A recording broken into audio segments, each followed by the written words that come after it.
Hey, welcome into Sports Bet Betting Insight today. Pauly and Teddy. Happy 4th of July out there. We know you got the barbecue, the picnic, everything else you want to do, the holidays. So we'll go fast here. 2 segments coming up and a lot of day games in Major League Baseball, obviously. So we'll get to the big game at night with the Dodgers and the Diamondbacks. And Kershaw is $3 at home. Dodgers on fire, especially when he's on the mound.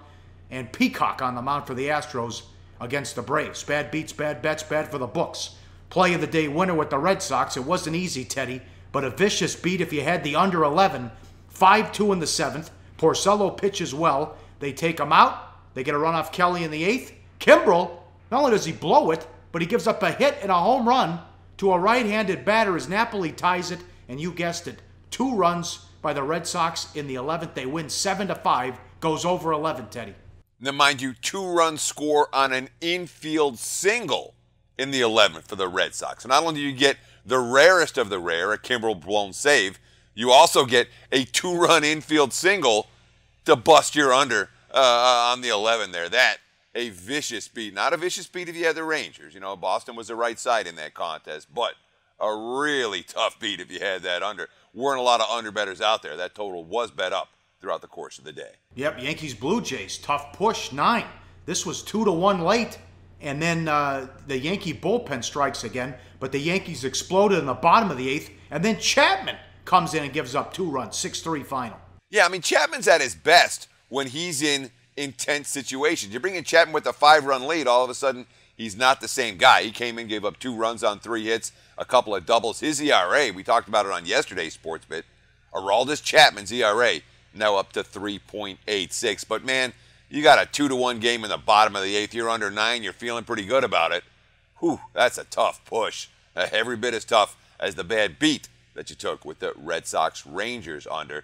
These are the type of beats you talk about when you're betting MLB unders. They'll take years off your life. Definitely cause for concern because Betances came in the 8th. He went 3-2 on the first hitter, and then he walked Donaldson. Then he got to strike him out, throw him out after he fell behind that hitter 3-0 as well when he rallied back and got to strike him out, throw him out. Definitely cause for concern there. Bad bets. The Rockies came in against the Reds, losers of 10 of 11. Huge move on the Reds. They get beaten. The Rockies cover the run line. Yeah, I mean, the markets didn't believe that a Rockies team that was 1-10 in their last 11 ball games should have been that big chalk against a Cincinnati team coming off a winning series against the Cubs. But the value may have been there on the Red side. The result obviously wasn't. Greg Holland, probably the one Rockies player not in a slump. Closers don't get a whole lot of chances in losing streaks, but he did strike out 2 of the 3 Reds he faced.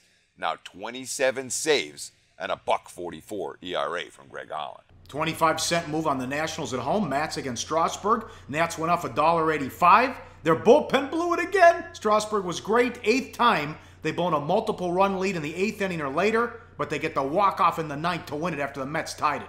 I mean, this might have been the most incompetent 9th inning that you're ever going to see, really. You know, it's nothing, 0-0 after 7.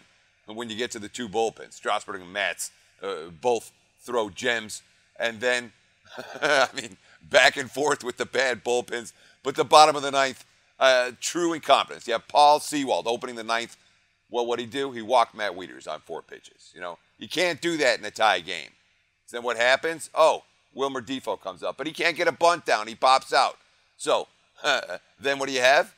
Josh Edgin comes in. He walks Stephen Drew on 4 pitches. All right.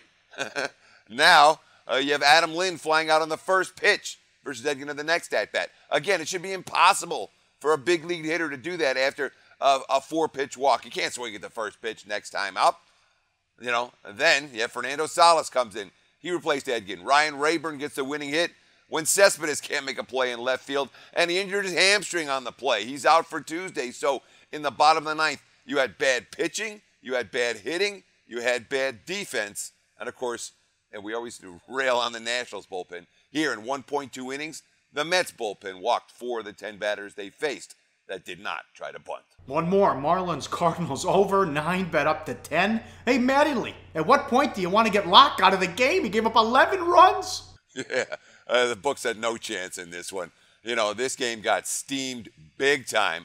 And, of course, the Cardinals were over the total by themselves by the bottom of the 3rd inning. And you look at the numbers here for Jeff Locke, you have to think the comeback of Jeff Locke is just about done. He has not been effective, and yesterday was downright ugly, both for Miami and, of course, for anyone who had the under in that ballgame. All right, throw up this graphic. Let's talk some football. They've been busy at the Superbook here in Las Vegas at the Westgate with all these NBA props to make the playoffs and adjusted future odds with all the moves. They put some NFL props up yesterday, Teddy, to make or miss the playoffs, or to make the playoffs, rather.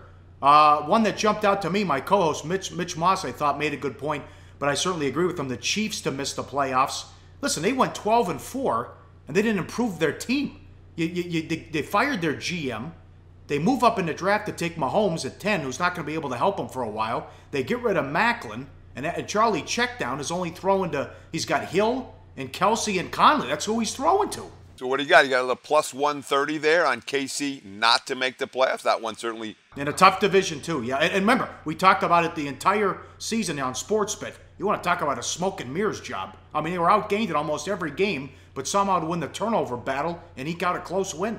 Yeah, I certainly wouldn't talk you out of that wager. The one that stood out to me was a bet on the Houston Texans. I'm telling you, I like this Texans team.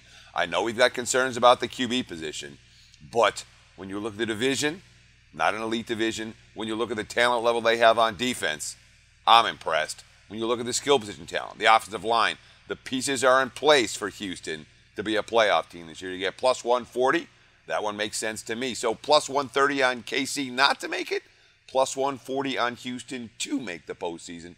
That's the ones that jumped off the page for me and Pauly. You know, a couple years ago, well, it was a while back, not a couple years ago, but Parcells took over the 1-15 Jets and had him in the AFC Championship game 2 years later. Also, the 1-15 Dolphins then won the division the next year. The Bears are 50-1 to win the division. The 49ers are, 14-1 to make the playoffs? Anything crazy there? Maybe you could take a flyer on anybody on some of these bad teams. I think the Browns are 20-1 too. You've heard me, Tom. I mean, you've heard me be bull. I'm already bullish on the Bears. I'm already been bullish on the Browns, and maybe not the 49ers quite so much, but maybe a team like the Rams. What you want to look for in these situations is a team with upside, a team that has some pieces that if things break right for them early, they can find some momentum. I have no problems if you want to take just some of these long shot wagers with a team that stands out to you as being loaded with potential upside that others may not be seeing. All right, up next, big game breakdown. Here we go. Dodgers at home, Kershaw on the mound, and they're 15-2 when he starts, and he's $3. We'll get to that up next. And the Astros and the red-hot Braves all of a sudden on SportsBet. Betting Insight today on SBRPicks.com. Go to SBROdds.com. Browse, compare, and shop live odds available at top online sportsbooks. Hey, back on SportsBet. Betting Insight today, Pauly and Teddy. Time for big game breakdown. As always, powered by Bet Online. More than just an online betting platform. They boast a focus on the player approach and built their reputation offering clients nothing but the best, cutting-edge technology, enticing promotions, and the latest sports betting odds. Send the t-shirts, guys. All right, here we go. Diamondbacks and Dodgers at Bet Online. The Dodgers are $2.80. 7 the total over, minus 125. Some books at $3 already. All right, it's Corbin against Kershaw. Perception versus reality clash. Look at this graphic. Dodgers 55-29. Second best record in the league. Diamondbacks 52-31. Third best record in the league. Look at the run differential. Dodgers number 1. Diamondbacks number 3. But the standings and run differential say the D-backs have been legit, but the market perception staggering. $1.80 or higher. The Dodgers 38 times. The Diamondbacks 5. Underdogs on the season. The Dodgers just 5. The Diamondbacks 35. The Dodgers have won the head-to-head. The Diamondbacks have won the series so far 4-3, plus 4 runs, despite being dogs in all 7 games, Teddy. No respect for this team. Fascinating. Well, I mean, these are the type of info. This really is the type of info you're not going to find anywhere else. This is why you take 15 minutes on the 4th of July to watch SportsBet. Look at the frickin' numbers. You can't be any clearer than this when it comes to market valuation. Yes, the Dodgers have been elite this year. But you know what? So's Arizona. And the Dodgers have been priced as an elite team this year. Arizona has not. The graphic shows it so clearly. 38 times compared to 5 for LA at minus 180 or higher. The Dodgers, dogs only 5 times all year. D-backs 35. That is as clear an illustration of market perception as we can show you. And, of course, as you mentioned, that head-to-head, D-backs have been dogs in all 7 games. They're dogs again today, and yet they have a winning record against the Dodgers so far this season. But when you talk about the price here and Kershaw being minus $3, well, a lot of that has to do with the Patrick Corbin situation, because Patrick Corbin is a guy who had ace potential. He got hurt 2014, missed the entire season with injury, and he's never been the same pitcher since. You look at the pre-2014 numbers, you look at the numbers from 2015 on. So you've gone from a guy that's being a potential number 1, maybe probably number 2 in a rotation, to really a guy who looks a lot like a back-end filler right now. Dodgers have no lineup players starting on the All-Star team, despite Turner and Seager having big seasons. National League 2017 WAR, Turner number 1 at third base, Seager number 1 at shortstop. Turner hitting .380, no one else in the NL above .339, and the on-base at .472. Jansen, in the number 2 markets of this can't happen, we're right up there. We're great in attendance. He blamed it on the fans, but I like the Jeff Passan story. Yahoo Sports saying, Jesus Christ, this is 4 years now. You can't watch the local team on television. Only 30% of Los Angeles gets to see the team. This is 4 years. That was a great job by Passan pointing this out. At some point, baseball's got to step in. It doesn't make any sense that you can't watch the games, and they're missing a chance to watch Kershaw in his prime. Nightmare for the books, Teddy. 15-2 when he's on the mound. That's the Dodgers record. The last 2 years, 32-6. And since July 4th, 2015, 45-10. Was nothing they can do, Teddy. Even if you're laying $4 in every single Kershaw start over the last 2 years, you're still plus 5 units. I mean, that's the insanity of it, is that in baseball, you know, we talked about this concept more than once. In football, you keep adding points to a point spread. Eventually, you can turn a winner into a loser. You know, minus 28, oh, well, no, they didn't win the game by 4 touchdowns. They didn't cover the spread. So if the number is high enough, you can affect the outcome from a betting perspective. In baseball and with money lines, you can't ever do that. Doesn't matter how high the price is. If the team wins, it's going to cash. So when the Dodgers go 45-10 with Kershaw on the hill, as you mentioned, even at an average lay price of minus $4, which hasn't been that high, in every single game over those 2 calendar years, you still made money. And, you know, 5 units, significant money, backing Kershaw. It's been a nightmare for sportsbooks. It's been a nightmare for Dodgers fans. You know, Kenley Jansen got this one wrong, and I don't usually criticize the players. Everyone criticizes the players. He's blaming the fans. This one's on ownership. This one's on the TV networks. When most of your city can't ever watch your team play, guess what? You don't get the All-Star votes you probably deserve. Absurd. Ridiculous. Astros and the Braves, game number 2. Bet online odds. Astros $1.47 on the road, 9.5 the total, under minus $1.30. Peacock against Newcomb. Astros brought plenty of fireworks before July 4th this season. Record on the 4th of July last year, 43-39. 56-27 this year. Altuve, Correa, and Springer all getting starts for the All-Star team. Keuchel and McCullers made the pitching staff as well. But how about Peacock, Teddy? Look at his numbers since coming into the rotation. Yeah, it's insane. I mean, you have to wonder, with all the talent that Houston has, if moving Brad Peacock into the starting rotation, the best roll of the dice that they've had all season. He's 5-1 with a 2.72 ERA, and the advanced metric number, how about this, a 2.40 FIP, fielding independent pitching. And you talked about the graphic. Strikeouts per 9 innings. Yeah, you got Sale. Yeah, you got Scherzer. They're bums compared to Peacock, averaging more than 13 strikeouts per 9 innings. That's the best of baseball. Now, how the heck did that happen? This is a guy that entered the season 11-17 with a 4.57 ERA.